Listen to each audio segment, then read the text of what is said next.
विद्यार्थियों, आज हम संज्ञान सूक्त का अध्ययन करेंगे।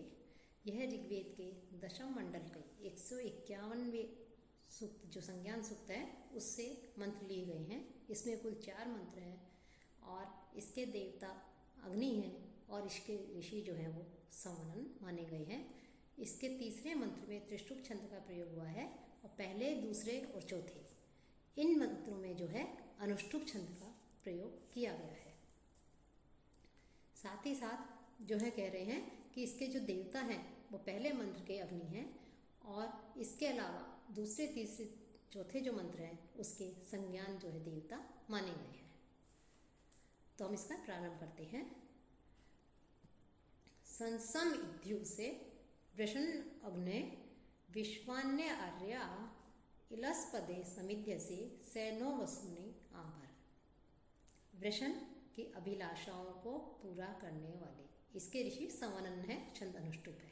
इसमें अग्निदेव की स्तुति की हुई है कि वृषण की अभिलाषाओं को पूरा करने वाले अग्नि, हे अग्निदेव आर्य है, आप प्रभु हो।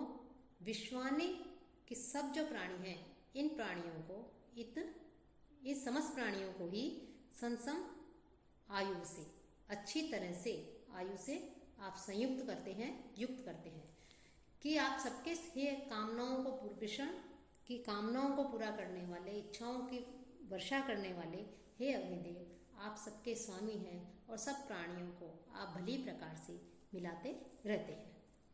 इलह पदे और पृथ्वी के, इलह पृथ्वी के पदे स्थान पर समिध्य से प्रज्वलित किए जाते हैं और आप पृथ्वी के स्थान पर प्रज्वलित किए जाते हैं। सह इस प्रकार के न हमारे लिए वसुनी आभर, हमारे लिए जो है संपदा जो है, ऐश्वर्य है, उस ऐश्वर्य को, उस संपदा को ले करके दो। कि संज्ञान सूक्त का जो ये जो मंत्र है, इस मंत्र में जो है अग्नि की स्तुति की गई है कि क्योंकि अग्नि ही वह देव है जो सभी स्तोताओं को अपने यज्ञ स्थान पर एकत्रित करता है। तो यहाँ जो है सर्वप्रथम उसी का आह्वान किया जाता है कि आप इस पृथ्वी के स्थान पर अर्थात यज्ञ वेदी पर जो है आप प्रदीप्त किए जाते हैं। अग्निदेव अपने उपासकों की कामनाओं या अभिलाषाओं को पूरा करने वाले हैं, अतः उनसे कामना की जा रही है कि आप हमें यथेच्छ धन ला करके दें। अतः सभी प्रकार के सुखों की वर्षा करने के कारण उन्हें वृषण पद से जो है संबोधित किया गया है कि ऐसे जो है सभी प्रकार की वस्तुओं को आप ला सकते हैं, तो आप जो है सबको हमारे लिए लेकर के आए, हमारा कल्याण करो, हम सबको धन आदि से जो है परिपूर्ण कर दो। इसके सारे ही मंत्र जो है लगभग महत्वपूर्ण है, परीक्षा के लिए उपयोगी है। संगच्छध्वम संवदध्वम संवो मनांसी जानता देवा भागम यथा पूर्वे संजानानाम उपासते। यथा पूर्वे कि जिस प्रकार पहले के, संजानानाः भली प्रकार से जानते हुए, देवा कि देवता लोग, भागम उपासते अपने अंश को जो है स्वीकार करते हैं। कि जैसे हे श्रोताओं कि जैसे पुरातन जो देवगण हैं वो एकमत होते हुए, जानते हुए यज्ञ में जो है हविष्यान को ग्रहण करते थे, आकर के जो है सब एक साथ बैठ करके उस हवि को लेते थे, ग्रहण करते थे, अपने अपने अंश को स्वीकार करते थे। उसी वैसे ही संगच्छध्वम, तुम सब भी एक साथ मिलकर के चलो, सब आपस में विरोध मत करो। संवदध्वम, एक साथ मिलकर के बोलो, अर्थात एक ही वाक्य का उच्चारण करो। वह मनांसी संजाता, और आप लोगों के चित्त जो है, आप लोगों के चित्त भी जो है एक समान ज्ञान को प्राप्त करें।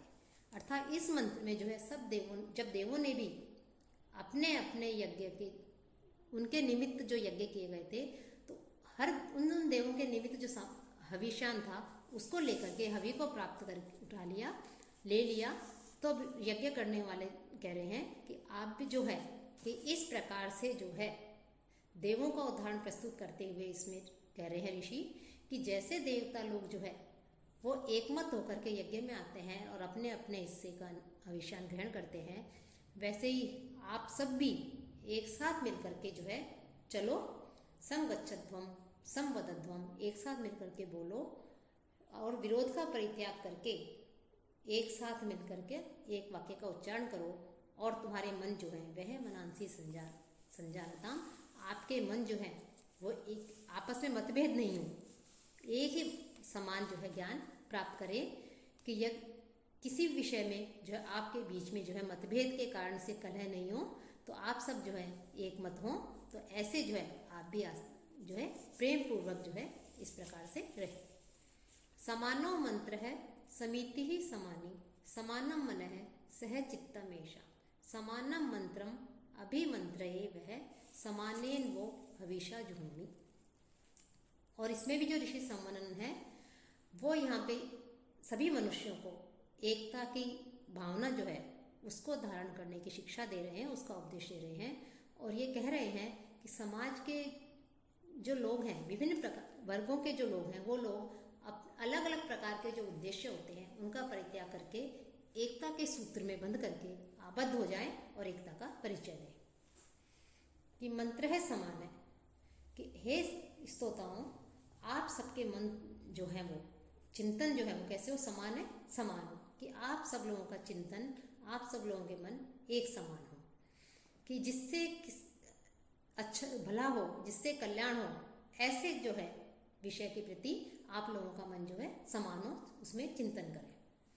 और समिति, और जो समिति है आपकी जो सभा है वो भी समानी एक समान हो, एक रूप हो, आपकी सभा भी जो है एक जैसी हो। ऐशाम चित्तम, और इनका जो ज्ञान है, चित्त है, अंतःकरण है, वो सब सब एक साथ हो। मन है, इनका जो चित्त है, अंतःकरण है, मन है, वो सब जो है एक प्रकार से हो, ज्ञान भी एक साथ हो और मन भी एक साथ हो। वह कि तुम सबको अभिमंत्रे, कि मैं कहता हूँ कि मैं आप सबको समान विचार से विचारवान जो है कह रहा हूँ, विचारवान करता हूँ। कि हविष्यान के द्वारा समानेन जुहोमि, हविष्यान के द्वारा समान रूप से जो है क्या है, यज्ञ करता हूँ, हवि को प्रदान करता हूँ। कि मैं भी समान रूप से समान सामग्री से यजन करता हूँ, अर्थात इस एकता रूपी हवि को जो है प्रदान करता हूँ। कि इस प्रकार से यहाँ पर जो है सब में जो है एकता का परिचय दिया गया है। कि जितने भी मनुष्य हैं, कि उन सभी मनुष्यों को अपने निजी स्वार्थों का परित्याग करके एकता की भावना रख करके जो है कार्य करने चाहिए। तो एकता की भावना को धारण करने का उद्देश्य यहाँ दिया गया है। कि हे स्तोताओं, आप सब एक तरह से आपका चिंतन हो, आप सब लोगों के मन एक दूसरे से मिले, एक दूसरे की बातों का सम्मान करें, आदर करें। और मैं भी जो है ये एकता रूपी जो हवि है, इस हवि को जो है आप लोगों को प्रदान करता हूँ। कि आप सब लोग जो है समाज, परिवार, राष्ट्र के हित के लिए जो है मिलजुल करके एक होकर के कार्य करें। समानी वह आकृति ही समाना हृदयानी वह, समाना मस्तु वो मनो यथा वह सुसहति, वह आकृति ही समानी। यह ऋग्वेद के संज्ञान जो सूक्त है इसका अंतिम मंत्र है। इस मंत्र के जो ऋषि हैं सम्मनन, वो स्तोताओं को अर्थात उपासकों को समान रूप से सोचने का, विचार करने का और उनके जो भाव हैं उन भावों को अभिव्यक्त करने की शिक्षा दे रहे हैं, उनका ज्ञान दे रहे हैं, उपदेश दे रहे हैं। कि वह कि आप सब लोगों का आकृति ही संकल्प समानी एक जैसा हो। कि आप सब लोगों का संकल्प जो है, शब्द, आप सब लोगों की बोली, आप सब लोगों की भावना एक समान हो। वह हृदयानी समाना, आपके जो हृदय है, अंतःकरण है, वो भी एक समान हो। वह मन है, आपका मन भी समान हो। वह मन है समानम अस्तु, आपका मन भी समान हो। यथा वह सुसह अस्ति, जिससे सुसह एकता जो है अस्ति, कि एकता को जो है इकट्ठा किया जाए, कि एक सुसंगठित रहा जाए, एकता का जो है परिचय दिया जाए। कि हे उपासकों, आप सब लोगों का जो संकल्प जो है वो एक जैसा हो, आपके हृदय समान हो, मन एक दूसरे मिले, किसी के प्रति द्वेष की भावना, क्लेश की भावना इस प्रकार का नहीं हो। आपका संगठन एक हो, हित के लिए, भलाई के लिए जो है कार्य करने के लिए सब एकजुट हो जाओ।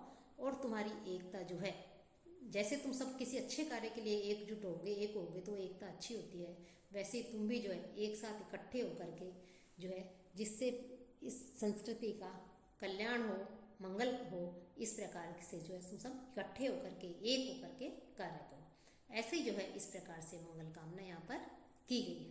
तो यहाँ पर जो है इस अंतिम मंत्र में भी सारे उपासकों से ऋषि जो है वो एकजुट होकर के कार्य करने का, एक दूसरे के विचारों को, भावनाओं को समझने का, सम्मान देने का जो है उपदेश दे रहे हैं, शिक्षा दे रहे हैं। और उस शिक्षा के द्वारा, उस कथन के द्वारा सबको सुसंगठित होकर एक होने का जो है ज्ञान दे रहे हैं। तो ये जो है आपके संज्ञान जो है सूक्त है, अंतिम सूक्त था वैदिक साहित्य का। और इसमें जो है केवल 4 ही मंत्र हैं। तो ये आपके वैदिक साहित्य का जो 7 सूक्त थे, उन 7 सूक्तों का जो है हमने अब तक अध्ययन कर लिया है। अब अगले व्याख्यान में जो हम आगे ईशावास्य उपनिषद के विषय में अध्ययन करेंगे।